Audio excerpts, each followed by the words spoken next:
ચાલો English main essay writing तैयार कर दी तो okay. Hello dear friends, once again welcome to Angel English Academy. Kishan Rathod आपનું એન્જલ ઇંગ્લિશ એકેડમીમાં ફરી હાર્દિક સ્વાગત કરું છું। બોર્ડ ઉપર જો કે તમે લખેલું હતું, વાંચી લીધું છે, સમજી લઈએ શું આપણી આ સિરીઝ છે મેઇન્સ માટેની। પછી એમાં 9 ટોપિક છે, અલગ અલગ ટ્રાન્સલેશન છે, રિપોર્ટ રાઇટિંગ છે, એસે રાઇટિંગ છે, સ્પીચ બનાવવાની છે, ફોર્મલ સ્પીચ એ છે। એમાંનો એક એસે રાઇટિંગ। હવે એસે છે 150 થી લઈ 70, 80, 150 થી લઈને 250 શબ્દો સુધીનો અલગ અલગ પૂછાય છે। આપણે એના સેમ્પલ લઈ રહ્યા છીએ। લગભગ આ ત્રીજો ચોથો એસે છે, અગાઉ પણ આના વિડીયો બની ગયા છે। એ તમે લખવાની પ્રેક્ટિસ કરશો, તમને આવડશે નહીં, આવડશે જ। Result you will 100% definitely get with some conditions. શું કન્ડિશન છે? તમારે કેવી રીતે અભ્યાસ કરવાનો છે કિશન સર પાસેથી સાંભળી લો। દરેક વિડીયોની શરૂઆતમાં કહીએ છીએ 1 મિનિટ એના માટેની છે, નોટબુક લેવાની છે, પેન લેવાની છે અને એમાં તમારે લખવાની તૈયારી કરવાની છે। જો તમારે જ્ઞાન જ વધારવું હોય, ખાલી તમારું નોલેજ, તો વિડીયો જોવાનો, પરંતુ તમારે માર્ક્સ લઈ આવવા છે, તમારા સ્કિલ ડેવલપ કરવાના છે, તો પેન અને નોટબુક જોશે, ફરજિયાત જોશે। તમારી પાસે ભલે થોડો સમય છે, તેમ છતાંય પ્રિપરેશન તો થઈ શકે। સૌથી પહેલા you would watch this video carefully. આ વિડીયોને સરસ રીતે જોઈ લેશો, અભ્યાસ કરી લેશો, સમજી લેશો। Then you would write text into your notebook copy. મતલબ કે એસે જે હું બોર્ડ ઉપર અહીંયા સમજાવું છું એ આખો એસે તમે જોઈને લખશો અને પછી તમે સેલ્ફ જાતે લખશો। એમાં વાક્ય રચનાઓ બદલી જશે તો ચાલશે, હું એ પણ અહીંયા સમજાવતો જઈશ કે આને બદલે કેવી રીતે વાક્ય રચનાઓ હોઈ શકે। આખો એસે હું અહીંયા લખવા જાઉં તો it will take 1 hour minimum, એને બદલે તૈયાર જ છે। ચાલો, essay on the power of the truth. આ ફિલોસોફિકલ એસે કહેવાય। અગાઉના છે અલગ અલગ પ્રકારના લીધા છે, પર્સનનો નથી। ડિસ્ક્રાઇબિંગ, પછી વર્ણન કરતા, કરંટ અફેર્સ, કરંટને ધ્યાનમાં રાખીને પણ લીધા છે આપણે એક એસે। આની પહેલાનો એક છે એ સુપરસ્ટિશન્સ પર પણ છે, અંધશ્રદ્ધા ઉપર। અલગ અલગ વિષયો ઉપર એક નિબંધ લખો મિત્રો, પરીક્ષામાં ગમે તે પૂછાય, તમારે લખવાનું કામ કરવાનું છે। શરૂઆતના 1 મિનિટ 2 મિનિટ અને 3-4 વાક્યો અઘરા લાગશે, ધેન પછી ચાલશે તમારી ગાડી। The power of the truth in about 150 words. Truth, સત્યનો તાકાત, અથવા એવું પણ પૂછે કે સત્યમેવ જયતે, power of truth, what is the importance of truth in our life, વગેરે આવા અલગ અલગ કોઈ પણ પૂછે, you can easily tackle them. Call આવે છે, wouldn't receive. Main points, definition of truth, સત્ય એની વ્યાખ્યા અથવા સમજણ। Moral and social power of truth, સત્યની નૈતિક અને સામાજિક પાવર શું છે।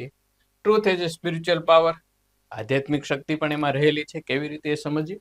અને કન્ટેમ્પરરી રિલેવન્સ, વર્તમાન સ્થિતિમાં સત્યને પાલન કરવું એ કેટલા અંશે અથવા તો કેવી રીતે એનું કરી શકીએ તે। ચાલો, પેરેગ્રાફ નંબર 1, ઇન્ટ્રોડક્શન। સત્યનું આપણે લઈએ ઇન્ટ્રોડક્શન। આમાં આ પેન ચાલશે, બરાબર, કારણ કે એક જ પેલા ઉપર ચાલવાની છે એટલે। ઓકે, ઇન્ટ્રોડક્શન, પરિચય।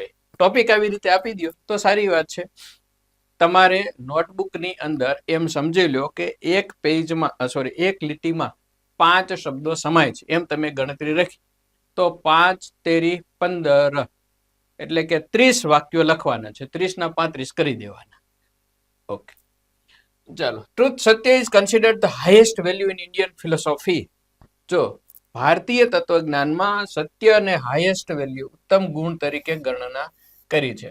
હવે ભારતીય ઉપખંડને ધ્યાનમાં ન લ્યો તો truth is considered the highest value, અહીંયા તમે વાક્ય પૂરું કરી શકો।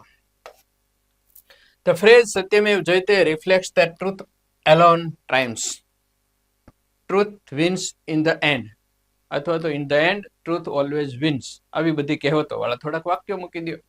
સત્યનો હંમેશા વિજય થાય છે, અંતે તો સત્ય જ જીતે છે, વગેરે। તો સત્ય હંમેશા જીતે છે એ સત્યમેવ જયતે ગાંધીજીએ આપેલો આ છે ને, એને જ આપ્યો છે ને સ્લોગન। હા, it is not just a moral choice but the foundation of just life and society. A moral એટલે નૈતિક, એ માત્ર નૈતિક શું નથી, પસંદગી નથી, but the foundation of just એટલે ન્યાયી જિંદગી તો આપણે જીવીએ છીએ, પણ કેવી ન્યાયી જિંદગી, અને સમાજ માટે એ પાયો છે. ફાઉન્ડેશન છે શું છે? પાયો. મિત્રો લખશો ને તો સ્પેલિંગ પણ તમને ફટાફટ આવડશે. ફાઉન્ડેશન ક્યારેય ન ભૂલાય. FOUNDATION અમુક સ્પેલિંગ એવા છે, લખવાની શરૂઆત કરો. તો આ આપણું નાનકડું એવું 2-3 લીટીમાં પરિચય આપી દીધો. નેક્સ્ટમાં લઈએ હવે સેન્ટ્રલ આઈડિયા, કેન્દ્રવર્તી વિચાર. એમ કરીને 2-3 પેરેગ્રાફ એક સાથે લખી નાખો તો પણ ચાલે. ટ્રુથ, હા, સત્યથી શું થાય છે હવે? ધ પાવર ઓફ ટ્રુથ, સત્યનો, સચ્ચાઈની તાકાત, એમાંથી શું થાય? Purifies the mind and actions, giving strength and peace to the individuals. આના 2 વાક્યો કરી શકે. Truth purifies the mind and action. સત્ય છે એ મન અને વિચારોને શુદ્ધ કરે છે. ગિવિંગ સ્ટ્રેન્થ, એની જગ્યાએ આપણે ઇટ ગિવ્સ, આમ પણ લખી શકાય, it gives strength and peace to the individual. વ્યક્તિને એનાથી તાકાત મળે છે અને પીસ, શાંતિ મળે છે. A truthful person wins trust and respect. સત્યવાદી વ્યક્તિને હંમેશા શું ટ્રસ્ટ, વિશ્વાસ અને માન સન્માન મળે છે. જો કે અત્યારના સમયમાં આપણે ઘણા કહીએ છીએ સત્યવાદી હરિશ્ચંદ્ર બનવાને બદલે પરિસ્થિતિ પ્રમાણે ફેરફાર કરો. સત્યનું પાલન કરવું અઘરું છે, પરંતુ એ અંતે તમને અંદરથી સ્ટ્રોંગ બનાવે છે. That's it. Truth becomes the basis of justice and harmony in society. સમાજમાં સત્ય છે એ શું છે? પાયો, જસ્ટિસ, ન્યાયનો પાયો બને છે અને સુમેળથી રહેવા માટેની એ એક પાયો કે અથવા તો ફંડામેન્ટલ આસ્પેક્ટ છે સત્ય. એક આવું કીધું સેન્ટ્રલ વિચારમાં. ત્રીજું, truth in Indian thought, specially ભારતીય ઉપખંડને ધ્યાનમાં રાખો તો આપણા કલ્ચરમાં, આપણા જે પુરાણોમાં છે કે અત્યારે એમાં સત્યનું શું મહત્વ છે, કઈ જગ્યાએ છે? એન્શિયન્ટ સ્ક્રિપ્ચર, જૂના એન્શિયન્ટ પ્રાચીન જે છે લખાણો બધા, એ સેજીસ, સંતો, સાધુઓ એન્ડ લીડર્સ, અને નેતાઓ, આ બધા. એટલે કે ક્યાંથી લઈ લીધું? અતિશય પૂર્વ ભૂતકાળથી લઈને વર્તમાન સુધીમાં હેવ ગ્લોરીફાઈડ ટ્રુથ. સત્યને હંમેશા એને ગ્લોરીફાઈ કર્યું છે. તમે મહાભારત લઈ લો, રામાયણ લઈ લો, એ સમયે છે ઉપનિષદો લઈ લો, અન્ય બીજી જે વચ્ચે કેટલી બધી ડાયનેસ્ટીઝ ગઈ બધી, બરાબર, એમાંથી કોઈ પણને લઈ લ્યો, વંશો લઈ લ્યો, તો સત્યને કે ભાઈ સત્ય ઊભું રહ્યો. હરિશ્ચંદ્રની વાત તો આપણે જોઈએ છે. રાજા હરિશ્ચંદ્ર, બરાબર, પોતાના પુત્રને પણ વેચી નાખ્યો, પત્નીને પણ. તો આ બધી કેવડી વાર્તા છે. ખાલી એક ખાલી તમે કલ્પના તો કરી લો, સત્ય માટે થઈ રહી. આવું તો પુરાણોમાં બધી જગ્યાએ તમને મળશે. તો ગ્લોરીફાઈ કર્યું છે. King Harishchandra symbolize the sacrifice for truth, સત્ય માટે બલિદાન આપી દીધું. while Mahatma Gandhi made satyagraha weapon to fight oppressions, એટલે જે પીડન છે, જે દબાવી દેવામાં આવ્યા છે, પીડિત છે, એના માટે થઈને, સરપ્રેસર છે એના માટે થઈને સત્યાગ્રહ, રાઈટ. કદાચ દુનિયામાં કોઈએ આ પગલું લીધું નથી. ગાંધીજીને એક વસ્તુની ખબર હતી કે આપણે અંગ્રેજો સામે હથિયારો લઈને લડી શકીએ તેમ નથી. જોકે એની સામે એક વર્ગ એવો પણ હતો કે સામ દામ દંડ ભેદ જે અપનાવવું પડે, બરાબર છે, એ અપનાવીને લડાઈ કરવી. અને એ એમ કેવું જરાય ખોટું નથી કે હથિયાર, સશસ્ત્ર લડાઈ અંગ્રેજોની સામે એનાથી આપણને આઝાદી મળી છે, નહીં કે માત્ર ગાંધીજીના સત્યાગ્રહોથી. Okay, Gandhi showed that truth combined with non-violence and defeat even mighty empires. એનું એવું કહેવું હતું, માનવું હતું કે સત્ય અને અહિંસાથી ગમે એવી ડાયનેસ્ટીને પણ જીતી શકાય છે. એમાં કેટલું માનવું કેટલું નહીં એ આપણા ઉપર ડિપેન્ડ કરે છે. ચાલો નેક્સ્ટ પેરેગ્રાફ લઈએ. સ્પિરિચ્યુઅલ ડાયમેન્શન, આધ્યાત્મિક બાબત કઈ છે આપણામાં સત્યને કારણે સ્ટ્રોંગ બને. બીજું, ઇન ઇન્ડિયન બિલીફ ફોલ્સહુડ, ખોટાપણું બાઇન્ડ્સ મેન ટુ ઇલ્યુઝન. જૂઠાણું છે એનાથી ભ્રમ, માયા ઉત્પન્ન થાય છે. પડદો આપણે એમ કહીએ ને, અત્યારે તમારી ને મારી લાઈફ છે એક માયાના પડદાની પાછળ છે. while truth leads to liberation, મોક્ષ તરફ જવું હોય તો સત્યનો સાથ જોઈએ. માયા અને અલ્ટિમેટ ગોલ શું છે? તો અલ્ટિમેટ ગોલ છે આપણો ભારતીય સંસ્કૃતિમાં સ્ક્રિપ્ચર મુજબ મોક્ષ. એ વ્યક્તિનો મોક્ષ મળી જાય એટલે પછી જે આ બધા જે યોનિઓમાં જન્મ થઈ રહ્યા છે એ બધામાંથી તમે એક ઈશ્વરની સાથે એક તાલમેલ મેળવી શકો, એની સાથે એનામાં ભળી જાઓ. ઓકે, બરાબર છે, સાચી વાત છે, એક્સેપ્ટ ઇટ. તો એના માટે કયો રસ્તો અપનાવવો પડે? સત્યનો, માયાનો. Thus truth is not only ethical but also spiritual power. કારણ કે જ્ઞાનના માર્ગે 4 રસ્તાઓ વિવેકાનંદે કીધા છે કે કર્મથી, જ્ઞાનથી, યોગથી, આધ્યાત્મથી તમે આ રસ્તે ઈશ્વર સાથે મોક્ષને પામી શકો છો. Okay, next. સત્યની વાત થઈ રહી. કન્ટેમ્પરરી રેલિવન્સ એટલે અત્યારે વર્તમાન સ્થિતિમાં સત્ય સાથે લેવા જઈએ તો even today truth is essential for good governance, social trust and personal integrity. જરૂરી છે. સત્યનો ફાયદો એ છે કે તમારે કોઈ વસ્તુ, કોઈ બાબત, ઘટના અગાઉની કોને શું કીધું છે યાદ રાખવું પડતું નથી. ઘણા લોકો છે એનું આપણે 20-80 એમ કહેતા હોઈએ છીએ, એટલે એને જે વાત કરી હોય 20% સાચી હોય ને 80% જે ફેક હોય. That should not be. એવું ન થવું. So in my case, I always believe કે પ્રામાણિકતા, સત્ય એને હંમેશા ટકી રહે. ભલે મુશ્કેલીઓ પડે પણ મજા આવે. Okay, essential for good governance.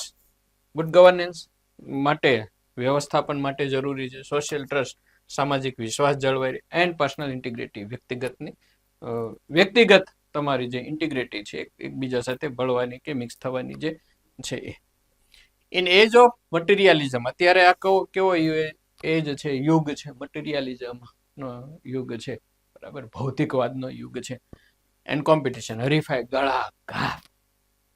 Truth remains a guiding light against corruption and injustice. અન્યાય, ભ્રષ્ટાચારની સામે સત્ય છે એ હંમેશા ઊભું રહે છે. લાંબા ગાળે તો સત્ય જ. નેક્સ્ટ અને કન્ક્લુઝન છેલ્લું. The power of truth is eternal and transformative. એ શાશ્વત છે, ટ્રાન્સફોર્મેટિવ છે, ટ્રાન્સફોર્મ કરે છે, વ્યક્તિને એક જગ્યાએથી બીજી જગ્યાએ લઈ જાય છે, અપલિફ્ટ કરે છે. ઇટ અપલિફ્ટ્સ અથવા the individual, strengthens society and connects humanity with the divine. વ્યક્તિને ઉપર લઈ જાય છે, ઉઠાવે છે, મતલબ મારી નાખે છે એમ નહીં, એનામાં ગ્રોથ થાય છે સ્પિરિચ્યુઅલ. સમાજને સ્ટ્રેન્થન્સ, તાકાતવાર બનાવે છે. કનેક્ટ્સ હ્યુમેનિટી વિથ ડિવાઇન, માણસને ડિવાઇન પવિત્રતા સાથે, દૈવીયતા સાથે જોડે છે. To live truthfully is to live courageously and meaningfully. સત્યવાદી રીતે જીવવું એ હિંમતથી જીવવું અને અર્થપૂર્ણ જીવવું એ છે. આટલી વસ્તુઓ આપણે ધ પાવર ઓફ ટ્રુથના એસેમાં સમાવેશ કર્યો છે. આ હું એમ કહી શકું કે જે સત્ય વિશે વાત કરીએ છીએ એ 1% પણ નથી. પણ જો તમે once you try to write like this, તો તમને બીજા કેટલા એક્ઝામ્પલ્સ મળશે, લખવાની વાતો મળશે, તમારા વિચારો તમે એમાં એડ કરી શકશો. અન્ય તો તમારું વાંચન હશે ને, જો જેનું બહોળું વાંચન છે, બધાય ફલકમાં એસેજ રીડ કરો છો, નોવેલ્સ વાંચો છો, શોર્ટ સ્ટોરીઝ વાંચો છો, હિન્દીમાં વાંચો છો, ગુજરાતીમાં વાંચો છો, કોઈ પણ લેંગ્વેજમાં તમે ઇકોનોમિક્સ વાંચો છો, પોલિટિક્સથી તમે પરિચિત છો, વગેરે વગેરે, તો તમારું ઇન્ટરનલ નોલેજ છે એ સાઉન્ડ હશે, ઘણું બધું, અથવા તો વાસ્ટ હશે, વિશાળ હશે. એ જ વસ્તુ પછી ડિસ્ક્રિપ્ટિવમાં કામ લાગશે, એસેમાં કોઈ પણ જગ્યાએ યુઝફુલ થશે. સો have the habit of reading, વાંચવાની પ્રેક્ટિસ પણ હોવી જોઈએ. આખો એસે આપી દઈએ. ઓકે, ચાલો આખો લઈ લીધો છે એક સાથે. This is only for 2 you. Introduction, central idea, truth in Indian thought, spiritual dimension, contemporary relevance અને conclusion. એકમાં કેટલી છે? 1 2 3 4 5 6 7 8 9 10 11 12 13 ને 14, એપ્રોક્સ 14. નાના નાના ન ગણો એને સમાવેશ કરી એટલે 15 સેન્ટેન્સ છે, 15 શબ્દો છે. તો આપણે 1 2 એમાં ઓલામાં આવી ગયું, 3 4 5 6 એ આમાં લઈ લઈશું, 7 8 9 અને 10 થઈ ગયા, 11 અને 12, બરાબર છે. તો 15 10 વાક્યો 150 થી વધારે શબ્દો આ એસે જે 150 લખ્યા છે પણ એ એપ્રોક્સ 160માં હશે. જ્યારે 150 માંગ્યા હોય તો તમે 140 થી 160ની આજુબાજુ લખી શકો છો. સ્પેલિંગ સાચા હોવા જોઈએ, વ્યાકરણના રૂલ્સ પ્રોપર વે એપ્લાય થયેલા હોવા જોઈએ.